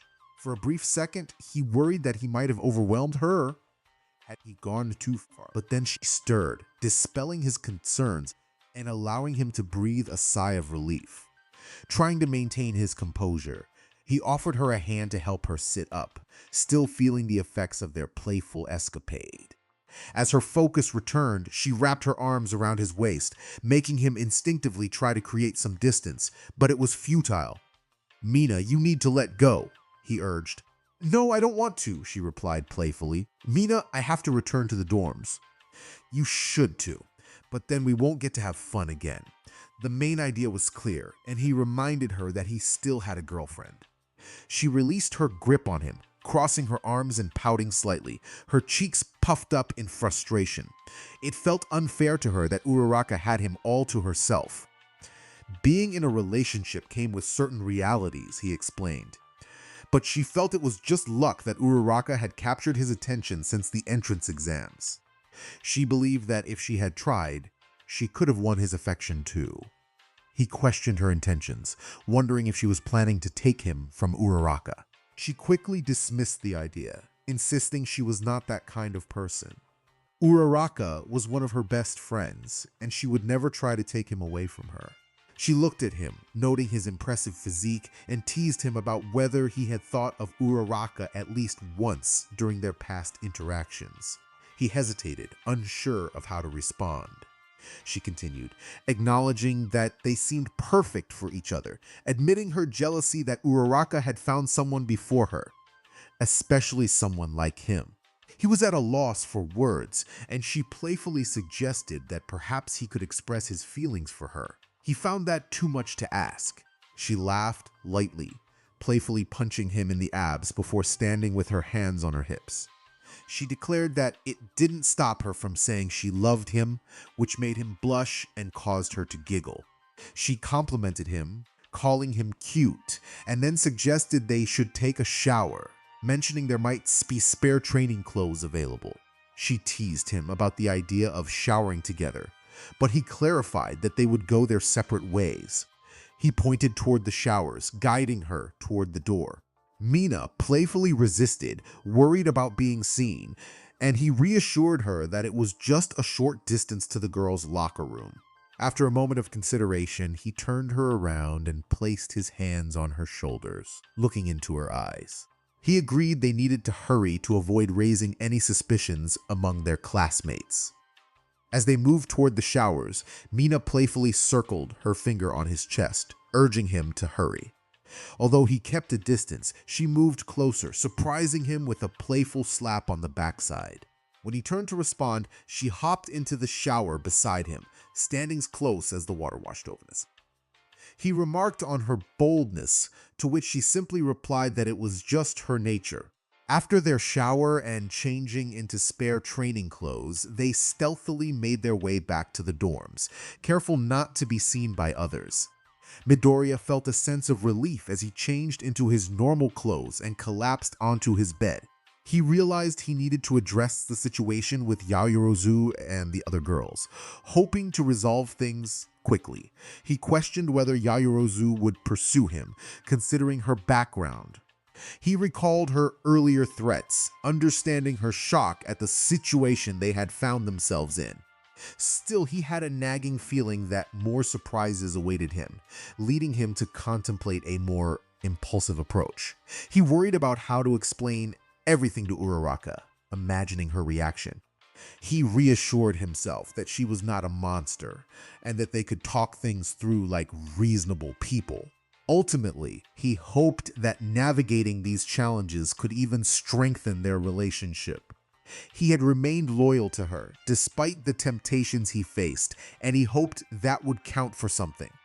Midoriya sat on one of the couches in the common room, his hands clasped in front of his face and his head slightly lowered as he pondered deeply, unaware of the activity around him.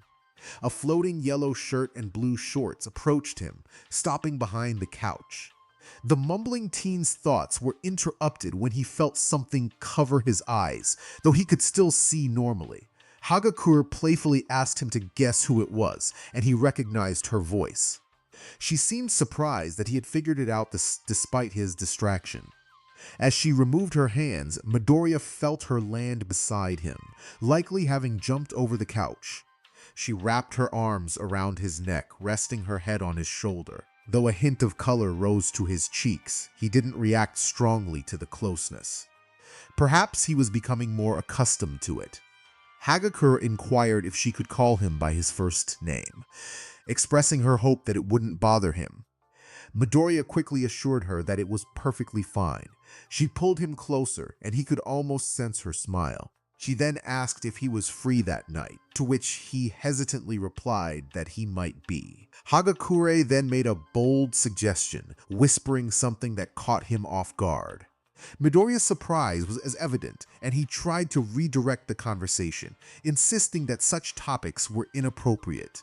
Hagakure playfully challenged him, teasing about another girl, Uraraka, being the reason for his hesitation. Midoriya felt a wave of embarrassment wash over him as he realized how much Ashido had shared with Hagakure about their previous conversation.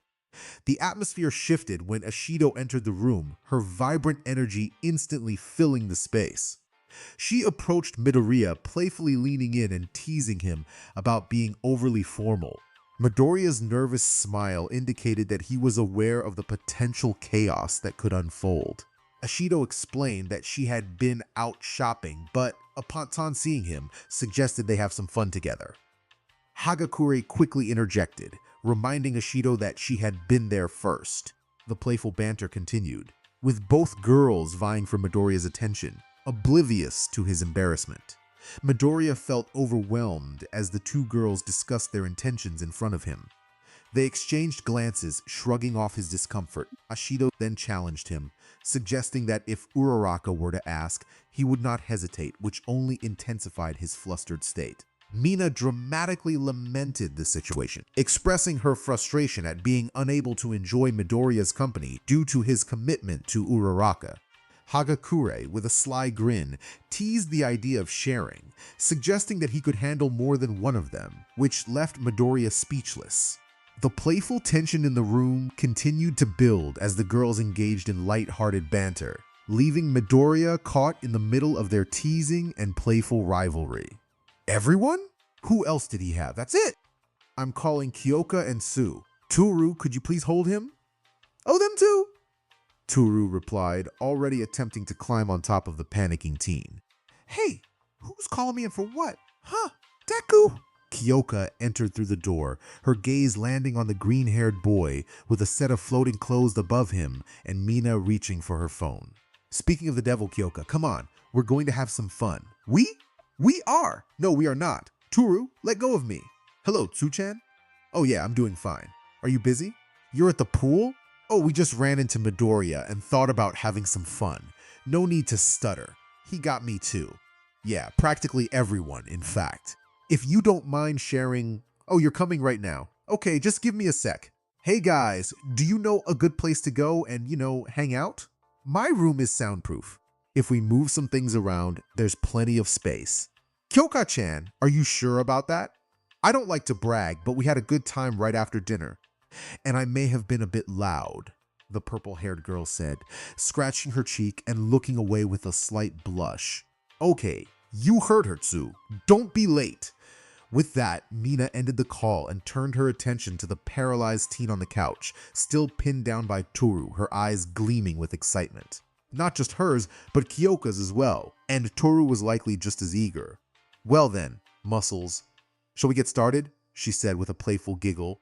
As soon as the pink girl spoke, Tsuyu felt a wave of embarrassment wash over her, but it quickly transformed into a strange sense of relief and then a rush of excitement.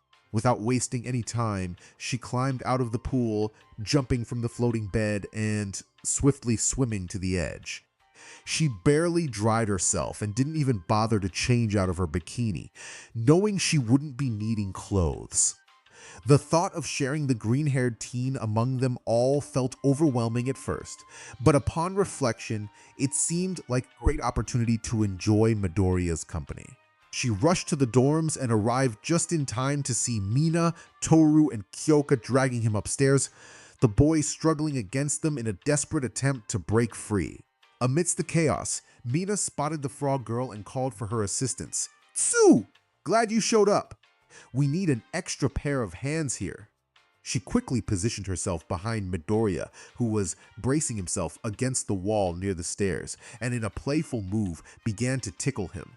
He couldn't hold out much longer, laughter bubbling up uncontrollably. Ah ha, Tsu-chan! That's really low. Ha ha ha ha.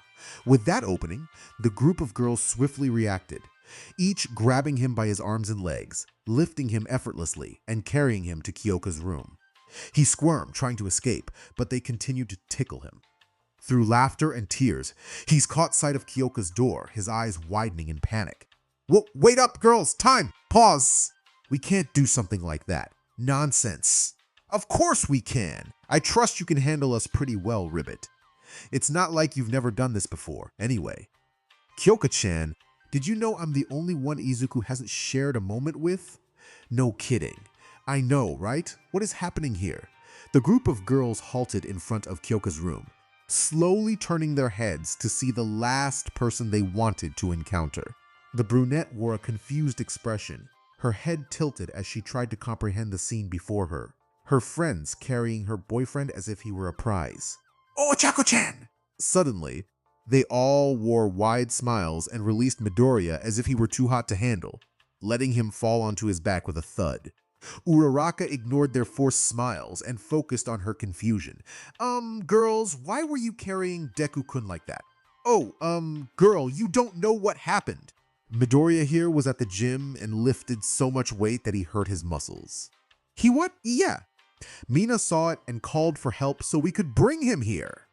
Toru found it hard to believe that Midoriya was in such a state, considering how meticulous he usually was with his routines. Uraraka expressed her concern, wondering if he was still in pain. Midoriya reassured her that he was feeling better, thanks to the help of the girls. Uraraka was puzzled about why they were in his room, as it was on the opposite side of the building.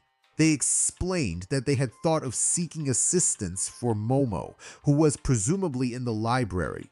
Realizing this was why she hadn't responded to their calls, Uraraka decided to take care of Midoriya, knowing her gravity quirk could help him. The girls quickly departed, leaving Uraraka alone with a blushing Midoriya, who was still tense from the close encounter he had just experienced. With a sincere expression, Uraraka offered to take him to the infirmary. Midoriya declined, believing that some rest would suffice, and that Recovery Girl would be upset with him for overreacting. Uraraka insisted he shouldn't push himself too hard, understanding how important this was for him, but urged him to take care of himself. She then used her quirk to make him weightless, lifting him gently as if he were a bride, and carried the embarrassed teen to his room. Around the corner, 4 girls watched, some releasing relieved breaths, while others anxiously bit their fingers or the hems of their shirts, regretting the missed opportunity. Unbeknownst to them, Yaoyorozu, who had her suspicions over the past weeks, overheard everything. She had noticed Tsuyu's unusual behavior and realized that Midoriya had a knack for deception. It was now her responsibility to put an end to this chaos. Midoriya made his way through the corridors toward the exit of UA's main building, eager to get to the dorms after class. However, he had duty cleaning the classroom, and Tsuyu was there, playfully teasing him. He even had to use his full cowl to escape from Toru and Mina. The brief encounter at lunchtime replayed in his mind. Yaoyorozu had asked to speak with him after class, and Ida, who was with him at the time, assumed she wanted his thoughts on a new study method for their class. Midoriya hoped Ida was correct, but he had his doubts. He had previously tried to avoid drawing attention to himself, but after what had happened with the girls, he felt it was better to confront the situation head-on. Yaoyorozu had made it easier for him by calling him out, and he resolved to express everything on his mind without leaving room for misunderstandings. However, all his determination faded as he stood in front of her door. Taking a deep breath, he knocked. The door opened, and Yaoyorozu greeted him with a neutral expression. He entered her nearly full room and took a seat when she gestured for him to do so. Sitting across from him, slightly elevated, Yaoyorozu began to speak. She thanked him for coming and explained that she wanted his opinions on a new system they were planning to implement to help their class excel in studies. Midoriya nodded, listening intently. It wasn't the conversation he had anticipated, but he would have his chance to speak once she finished. Yaoyorozu informed him that his opinion was to focus more on solving questions to reinforce the fundamentals of each problem, which was what he needed to say if Ida questioned him. Midoriya was taken aback, surprised by her directness. Yaoyorozu clarified that she wasn't naive. She knew why she had called him there. Midoriya felt more at ease, appreciating her straightforwardness. She emphasized that this was not a discussion but rather a trial, instructing him to listen while she spoke. Only when she permitted would he be able to respond. Midoriya was taken aback by the intensity in her eyes, but decided to remain composed and engage in her game. She inhaled deeply and began, her gaze fixed firmly on him. In recent weeks, not only have you entered a relationship with Uraraka, but you two have also crossed boundaries and engaged in inappropriate behavior repeatedly. While I support your relationship, I cannot overlook that aspect. The only reason I haven't informed the teachers or the principal is that this could lead to your expulsion, not to mention the damage to both of your reputations. It would be wise for you to keep that in mind. He appreciated her concern, but felt the situation was complicated. I'm not finished yet. Once again, her authoritative tone interrupted him, and it was beginning to irritate him. But it didn't stop there. Later, the other girls and I witnessed you two behaving inappropriately right in front of us. She knocked us out and restrained us, Midoriya. He understood it was extreme, but he felt the need to explain. That was an accident. I didn't say you could speak, Midoriya. Why are you trying to act like a judge here? I'm not judging anything, not yet. I ask the questions. Now you can respond. Have you been involved in inappropriate behavior with other girls? He hesitated, searching for the right words. Well, there's a story behind that, and I shouldn't have to remind you that as a hero we should all be honest, should I? Okay. Yes, I did. Midoriya lowered his head, running his hands through his hair, feeling the weight of Yaoyorozu's scrutiny. Who were they? Huh? The names. Who were the girls that you know? He summoned all his courage to answer. Toru, Tsuchan, Kyuka, and Mina, in that order. He waited in silence for her next question, guilt gnawing at him as her intense gaze bore into him. After a moment longer than he anticipated, he slowly lifted his head, meeting Yaoyorozu's desperate expression. She grasped his shirt tightly and began to shake him, her voice a mix of anger, fear, and confusion. Why did you do that, Midoriya? Are you out of your mind? Do you want to be expelled, or can you just not control yourself? Yayorozu-san, please calm down. Calm down.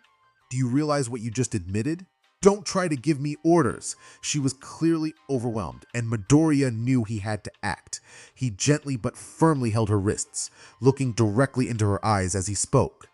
Yayorozu, just let me explain for a moment. Yes, I know what I've done, and I regret it more than anyone, but it wasn't entirely my fault either.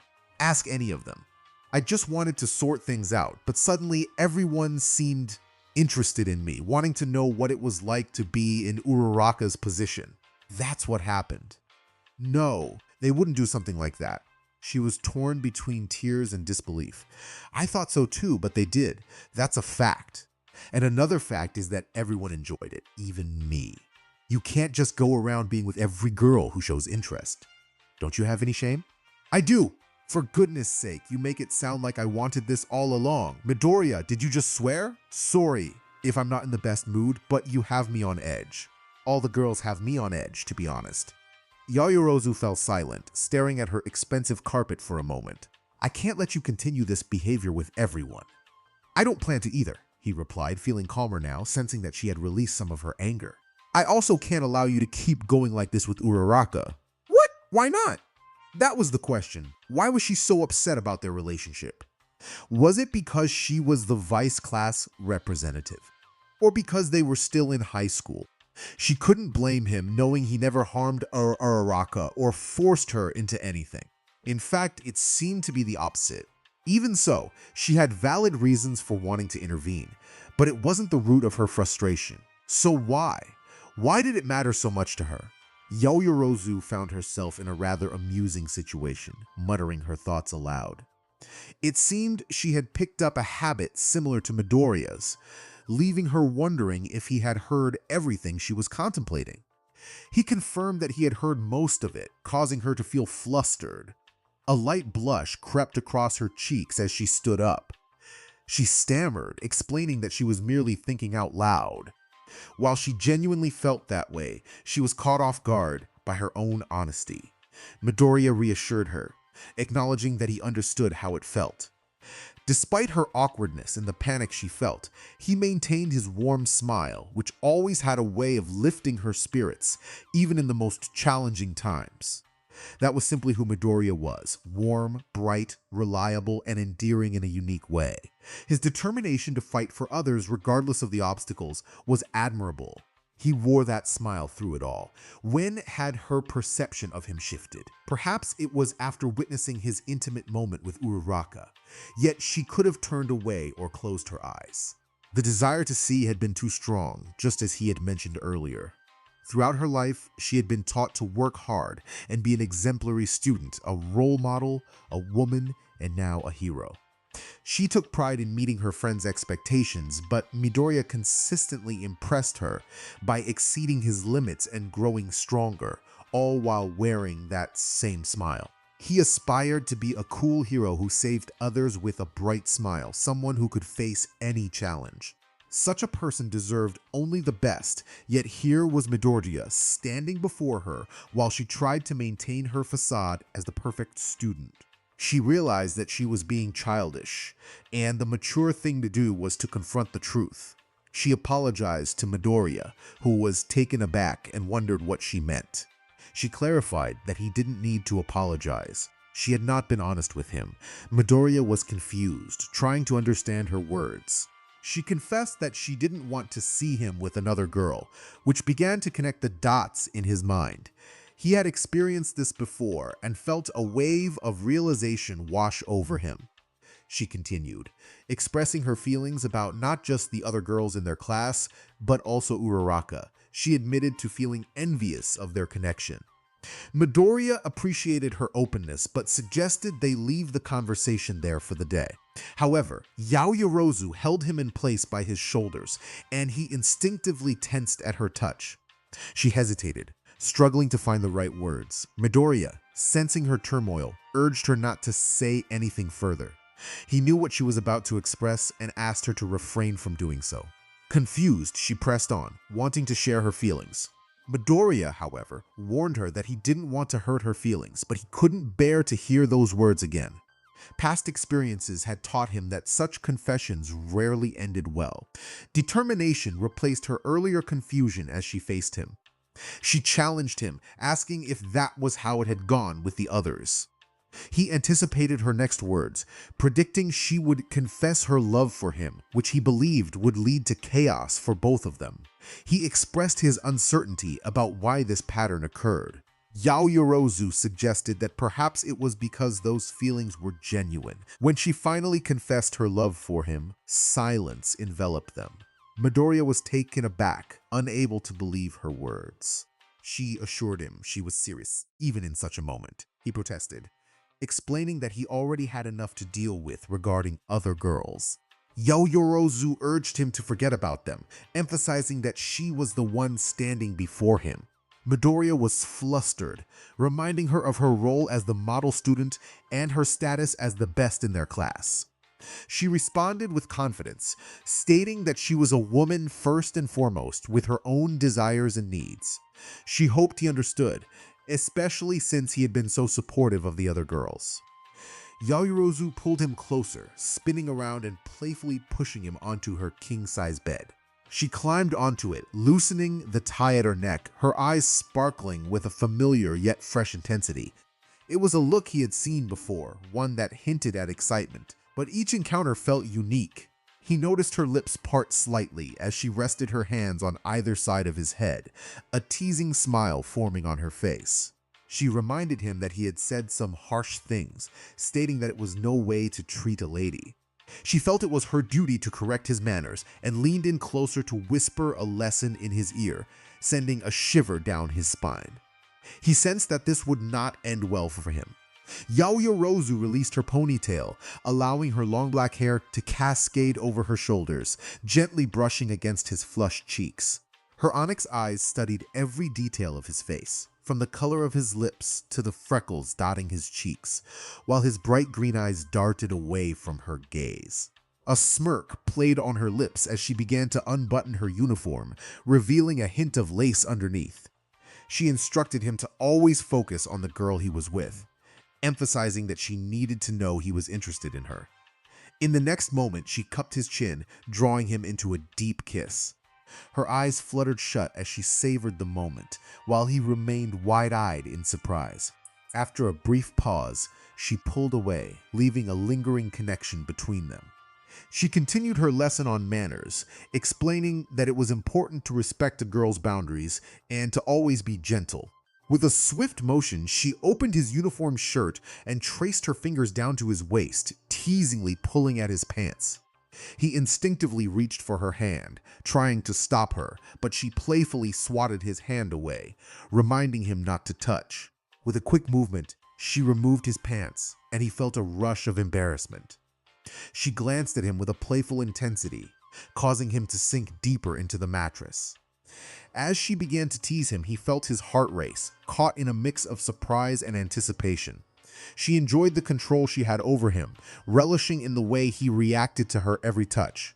She reminded him that it was crucial to listen to what a girl said, urging him to pay attention. When she noticed his gaze wandering, she playfully admonished him, reminding him to keep his focus on her. As she continued her teasing, she brought him to the edge, but then stopped, watching his flushed face with delight. There was an undeniable expectation in his expression, which only fueled her amusement. She leaned in closer, whispering that he wouldn't reach his limit unless she allowed it, and he instinctively nodded, feeling a mix of unease and excitement. With a sultry smile, she instructed him to take off her shirt. He hesitated, unsure of how to respond, but she playfully encouraged him, moving slightly on top of him to emphasize her point. Understanding her intent, he sat up and, with some reluctance, began to undo the remaining buttons of her shirt, revealing the lace underneath. He quickly averted his gaze, but she gently held his head, guiding him to look at her. Midoriya felt a mix of anxiety and determination as he recalled the first lesson. He needed to stay focused on the girl he was with, and he was determined to get it right. Yaoyorozu praised him for his effort, hinting at a special reward if he performed well. The stakes felt high, and he was keenly aware of the pressure. She asked him to describe the vision he was experiencing, urging him to provide every detail. Midoriya hesitated, feeling flustered as he stumbled over his words, complimenting her appearance in a way that made him feel even more nervous. Yaoyorozu encouraged him further, her gaze intense and unwavering. He felt cornered, as if there was no room for refusal. With a mix of apprehension and curiosity, he found himself reaching for her bra, his heart racing as he unclipped it. The moment felt surreal, and he was momentarily captivated by the sight before him. She teased him about his staring, but he quickly apologized, feeling embarrassed. Yaoyorozu reassured him, saying he was giving her his full attention and promised a reward for his good behavior. Before he could process what was happening, she pulled him closer, enveloping him in her warmth. The unexpected intimacy left him flustered, and he was caught off guard by the sensations he was experiencing. As she encouraged him to explore, he felt a whirlwind of thoughts racing through his mind. He found himself comparing her to someone else, which only added to his confusion. He chastised himself for letting his thoughts wander. Yaoyorozu seemed to sense his inner turmoil and guided his hands to her chest, prompting him to express his thoughts. The situation felt overwhelming, and he struggled to articulate his feelings. She playfully asked him to compare her to someone he had been close with, and he reluctantly admitted to having experience. The conversation took a turn, and he found himself caught in a moment of vulnerability. When she asked him to remember the second lesson, realization dawned on him. He hesitated, unsure if he should ask for permission to touch her. The words tumbled out, and he felt a mix of apprehension and excitement. Yaoyorozu smiled at his request, reminding him to be gentle. As she revealed more of herself, he slowly reached out, feeling the warmth beneath his fingertips. The experience was both exhilarating and nerve-wracking, and he was captivated by the moment. However, as she guided him further, the situation intensified. She playfully instructed him to remove her skirt, and he felt a rush of adrenaline. He hesitated, wanting to be respectful, and asked for permission to touch her legs, feeling the weight of the moment pressing down on him. He could see her eyes shining with a sense of pride. Perhaps she was pleased that he was following her instructions, and if that was the way to move forward, he would comply.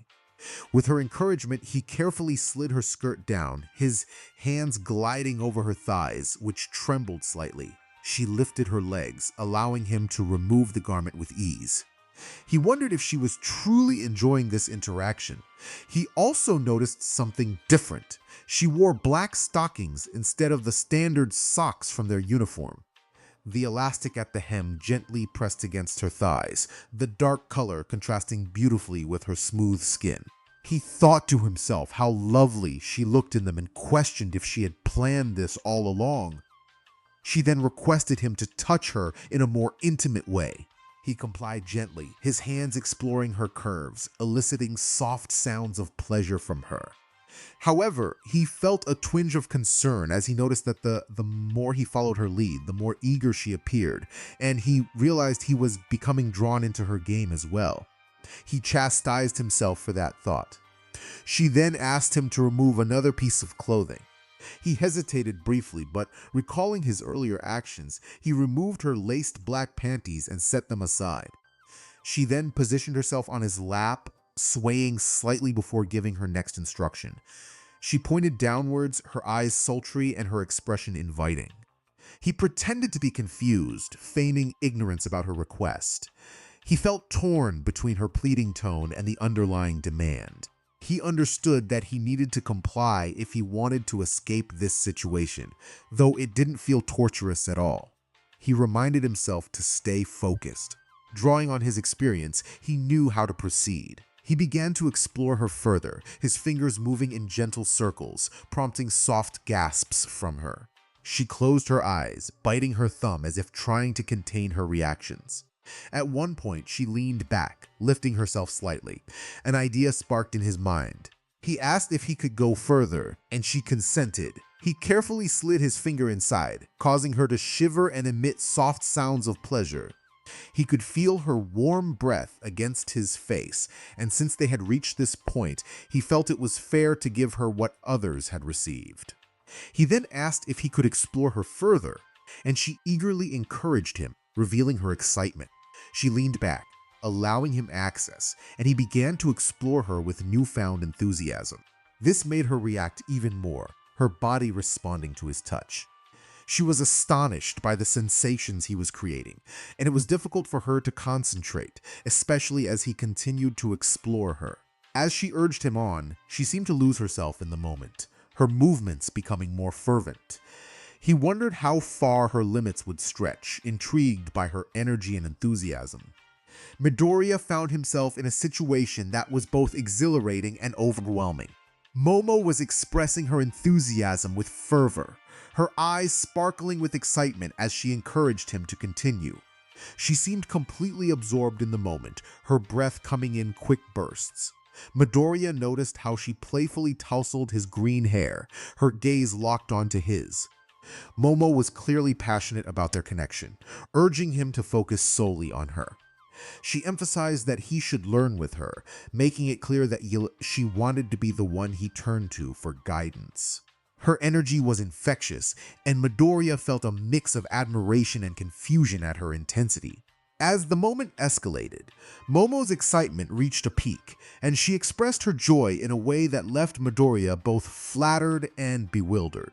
She praised him, calling him her good boy, and he couldn't help but feel a swell of pride at her words. Momo leaned in closer, their noses almost touching, and he could sense that she had something special planned for him. Despite his initial hesitation, Midoriya felt a rush of anticipation. Momo's playful demeanor reassured him, and he realized that she was genuinely invested in their bond. She had a way of making him feel valued and appreciated, and he found himself wanting to rise to her expectations. Momo's teasing continued as she hinted at the idea of rewards, making him wonder what she had in mind. Her playful banter about their classmates added a layer of intrigue, and he couldn't help but feel curious about her thoughts. The atmosphere was charged with excitement, and Midoriya was eager to see where this connection would lead them both. "You don't need to be with anyone else. You are my good boy, aren't you? You enjoy it when I guide you, don't you? You won't be seeing any other girls, will you?" At first, she felt a bit uncertain about her actions, but Midoriya noticed that she quickly gained confidence and learned to manage her instincts. She had a way of breaking down his defenses, getting closer to his feelings in a way that reminded him of Uraraka. Midoriya didn't want to admit it, but Momo was exceptionally skilled at this. Her gaze was captivating, filled with an intensity that was both alluring and peculiar, reminiscent of the look his mother had when he was off to school, or when he moved into the dorms at UA. In that moment, Midoriya realized that perhaps Momo was not entirely herself, or that this was a new and unexpected side of her he had yet to discover.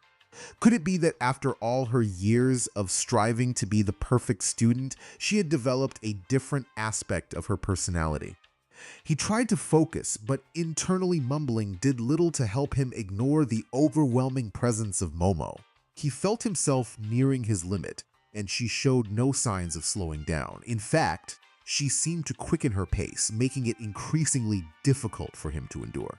Momo felt a surge of energy surrounding her as she and Midoriya shared a moment. Each time they reached their limits, his full cow mode activated, a phenomenon that intrigued her. In that instant, she felt a rush of warmth and excitement, her focus entirely on him.